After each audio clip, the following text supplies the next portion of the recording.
People who don't want to work should really leave. That way, we can hire new employees. I'd rather see younger workers than watching an old lady in her 60s, like you, with a tired face working. I'd enjoy my job more. Ever since the sincere manager John was replaced by the new manager Bob, all he cares about is efficiency, not considering the customers. Furthermore, he condescendingly refers to us veteran employees as old ladies and only seems interested in young girls. He's just insufferable. No one, neither I nor the part-time workers, could have imagined that such things would happen just a month after he took over. My name is Catherine, 63 years old. I currently live with my husband. We have a son, but he's now living on his own. I started working part-time at the local supermarket as soon as my child started elementary school. That was already 20 years ago. The supermarket I work at is a community-based small-scale store, run by manager John, a few staff members, and the rest are part-time or casual workers. When I was hired, I had requested to work short hours, but as my child grew older, I asked for more part-time hours. The supermarket's management seemed to have been going quite smoothly up until now. A few years ago, they underwent a significant renovation, giving the store a beautiful makeover. The size of the store doubled from what it was before, and the variety of products increased considerably. Since then, the business has continued to prosper. I believe the reason for the long-standing stable management is because of manager John's excellent personality. He actively and cheerfully communicates with customers, is kind to the elderly, and is a genuinely wonderful person. It was a very comfortable working environment for us part-timers. However, one day, out of the blue, he announced he would be leaving the store. I couldn't believe my ears.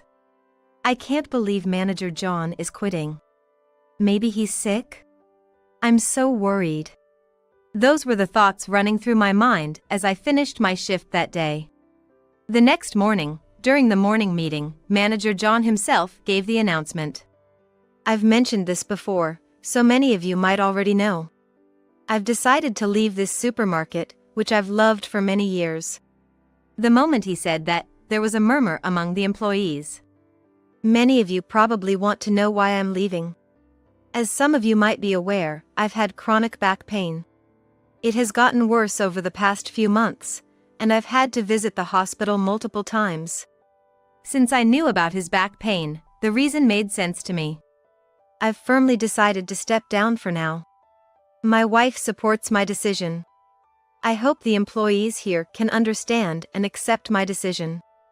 As he said this, a loud applause erupted from the employees. Some even had tears in their eyes. He was indeed a beloved figure among us. I too felt a lump in my throat. Continuing, he said, "My successor will be a man named Bob. If anyone here wishes to continue supporting this store, please do so under the new management." We all nodded in agreement. Then, with his usual bright smile, he said, "Thank you all for everything." The next day, a special morning meeting was held. Today, we have my successor, the new manager Bob here. I'll now hand it over to him.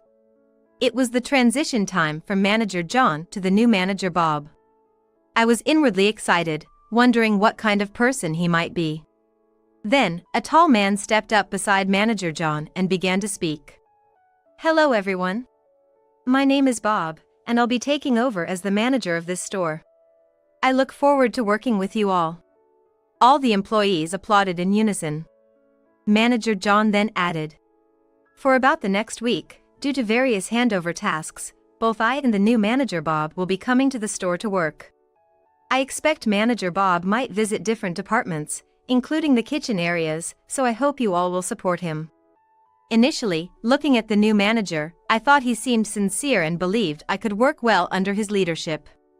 However, during the period when we had two managers, strange rumors were circulating in our store.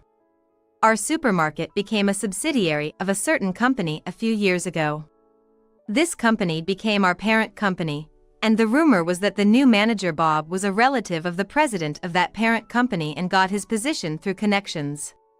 To me, whether manager Bob got the position through connections or not didn't matter as long as he fulfilled his responsibilities as a manager. But after the dual management period ended and Bob took over, something unexpected happened. Manager Bob announced he was going to change the store's policy. Since I'm the manager now, please follow my instructions. Conversations among employees, and especially with customers, should be minimized. Casual chat and small talk only distract from work. If I catch anyone chatting unnecessarily, be prepared for a lecture. I felt uneasy about these sudden directives. Until now, conversations with customers had led to changes in the products we stocked or adjustments in quantity. Furthermore, the friendly atmosphere where customers and employees could easily chat was one of our store's proud features. But now Bob was demanding a change, and both the part-time workers and the other employees were bewildered. Since Bob took over, the conversations between employees have decreased. Even when communicating about work, we'd check our surroundings to make sure Bob wasn't watching. Also, interactions with customers declined. If caught talking to a customer, employees would later be called aside by manager Bob for a reprimand. This became a daily occurrence.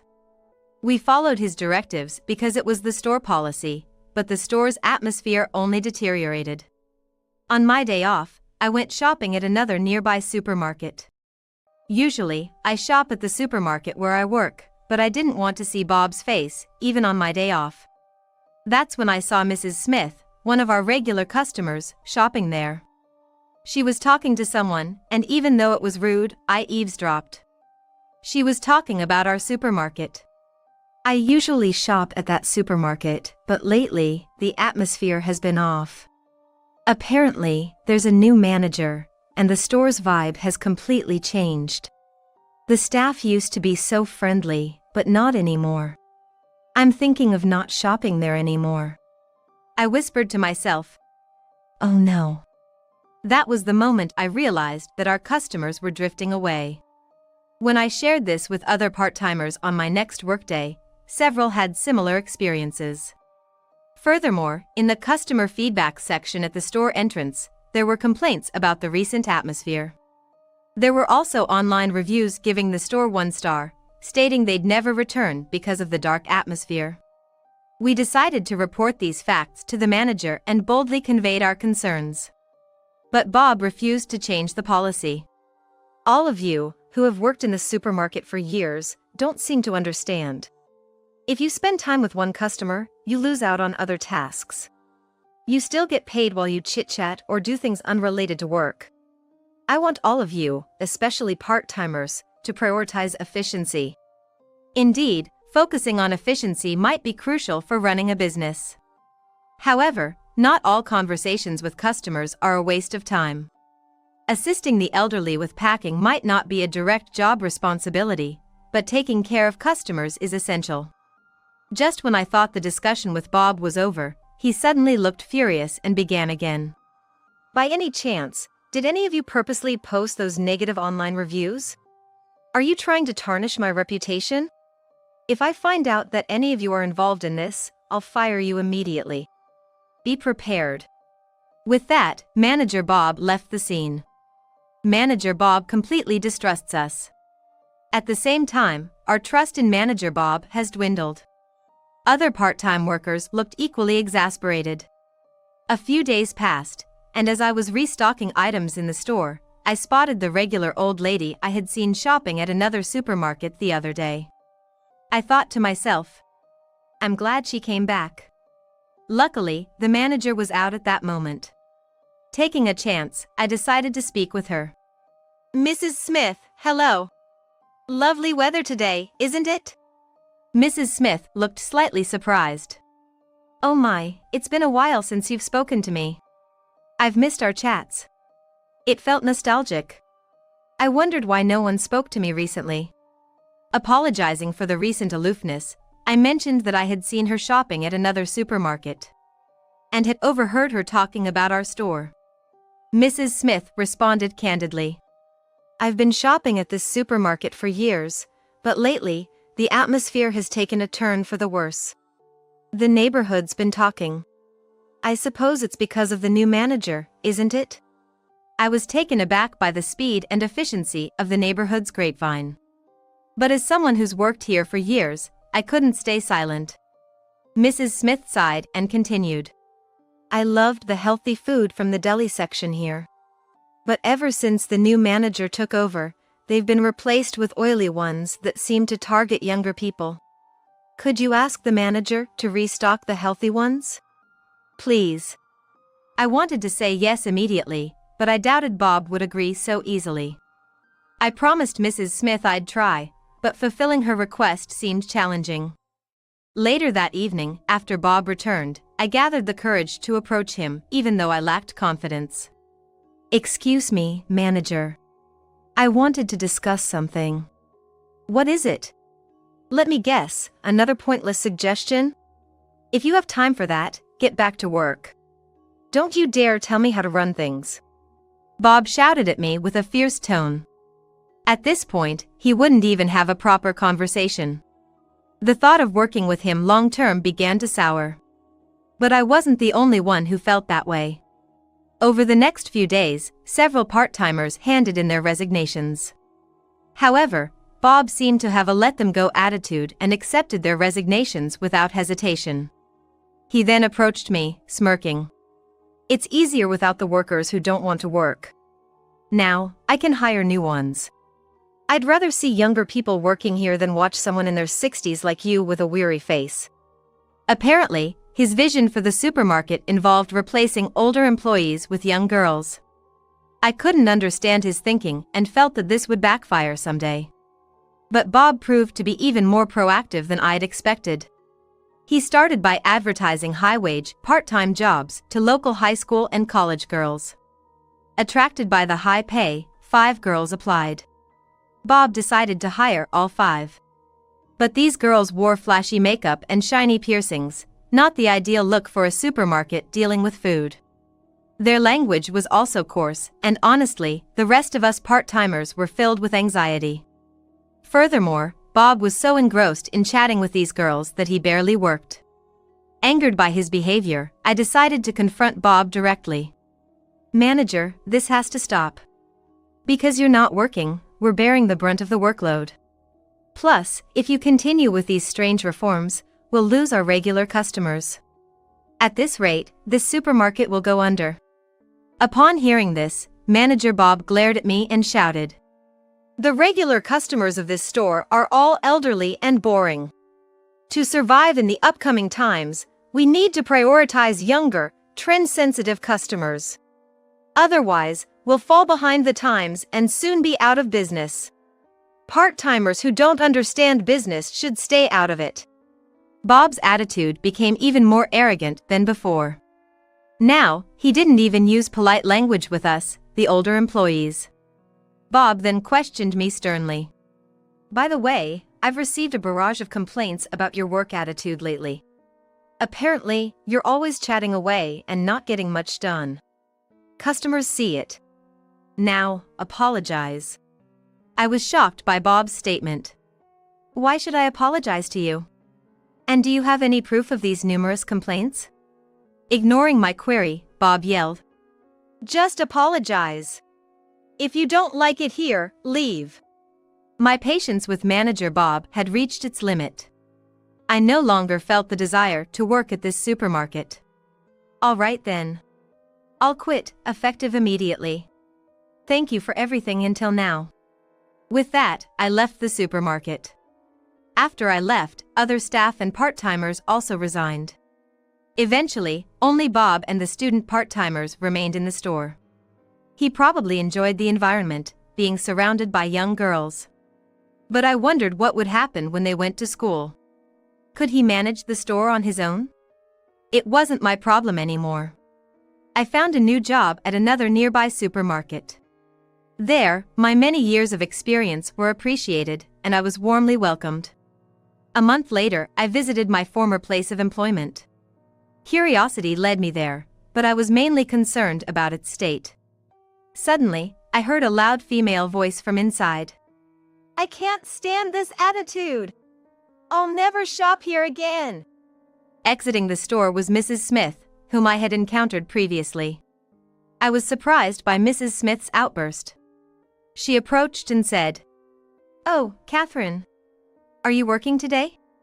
"No, actually, I've left this supermarket." Upon hearing this, Mrs. Smith looked shocked. "What happened? Was there some trouble?" I inquired about the reason for her earlier outburst. "I bought some deli food this morning, and it was rotten. When I complained, the manager told me it was my poor handling. If you've left, then I have no reason to shop here anymore. It used to be such a good store." I felt sympathy for the visibly upset Mrs. Smith. Entering the supermarket, I found it completely empty, except for Bob standing alone. To my surprise, there were no customers at all. Inside the store, Manager Bob stood alone, looking dejected. I muttered to myself, "Serves him right." I considered taunting him with, "It's pretty quiet in here, huh?" But ultimately decided against it, feeling a bit sorry for him. Suddenly, Bob began making a desperate phone call. "Please, I need your help." I had no idea what he was seeking assistance for, but he looked quite panicked. As I roamed around the store, Bob approached me. "What did I do wrong?" "After you left, other employees also left, and even the young girls resigned. At this rate, this store will really go under. My relative, the company's president, confronted me harshly yesterday. I just don't know what to do." In response to Bob's desperate plea, I simply said, "You reap what you sow." Bob collapsed, bursting into tears. Suddenly, two men entered the store.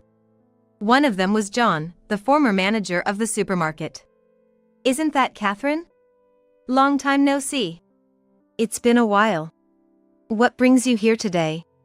Even though it had only been a month, having seen him daily at work made it feel much longer. "Well, we've decided to bring in a new manager to turn this supermarket around." The man beside John spoke up. "Nice to meet you. I'll be the new manager of this supermarket. My name is Lucas.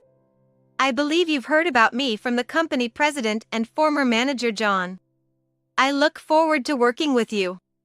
Bob nodded slightly. Lucas grew up in the heart of New York and is a very sincere and compassionate man. We believe he's the right person to improve this store. Bob looked up, his face full of uncertainty. "So, what's going to happen to me?" "By order of the company president, you'll be returning to the parent company, effective today. Naturally, you won't have any managerial position. You'll be on the same level as a new hire." "But, why?" Bob was deeply shocked to hear he'd be demoted to a regular employee. I thought he should be grateful he even had a position to return to. Then, the new manager, Lucas, turned to me. "I'll do my part as a manager, but to start from this state is honestly tough. I'd really appreciate it if seasoned part-timers like you could lend your expertise to help restore this store." John also said, "Please." I replied, "If there's an opportunity to return, I'd gladly accept." And so, I rejoined the supermarket I'd served for many years. Several of the part-timers who had quit during Bob's tenure also returned after hearing of his departure. Now, with manager Lucas at the helm, we're working hard, listening to the local community, and striving to make the supermarket better. There's been a gradual return of customers. And it's uplifting to see. Meanwhile, I heard Bob was working hard at the company owned by his relative. Apparently, he was quite unhappy being treated the same as a new employee. It turned out the earlier claim about numerous complaints regarding my work attitude was entirely fabricated. This falsehood had come to light with the company president, and Bob faced severe repercussions. I thought, well, he got what he deserved. I now thoroughly enjoy my work. It's astounding how different things can be just because of a change in management. I realized the importance of having the right person at the top. I hope this supermarket continues to be a wonderful place that brings smiles to the local community. With that commitment in mind, as a veteran part-timer, I'll do whatever it takes, and today, like every day, I'm working with enthusiasm.